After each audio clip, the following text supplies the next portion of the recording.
Meteorologist Shay Ryan with an update on our forecast. We are going to start off with mostly cloudy skies, but through the day we'll get more sunshine in the mix. The best chance for rain early in the day is going to be south of Tampa Bay. That's where that frontal boundary is stalled out, but we may even see a shower or two, especially inland, later in the afternoon with that easterly flow, just bringing a little moisture across the state, but nothing like what we saw yesterday. 82 degrees as the high today, so we're warming up with more sunshine. And although it won't be a perfectly bright and sunny day out at Clearwater Beach, it certainly is going to be an improvement from what we saw yesterday. A high of 81, a nice mix of sun and clouds, and rain is unlikely at the beach today.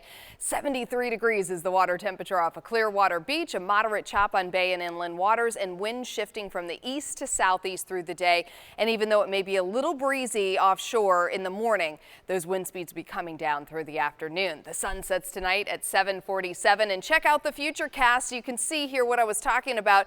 A couple of light showers start to develop inland and try to make their way to the coastline through the afternoon. Most of this is not going to hold together. In fact, a lot of what you're seeing on the radar won't even make its way to the ground. So maybe an isolated shower, but probably not. Take a look at the 7-day forecast. Our rain chances are very low through the end of the week.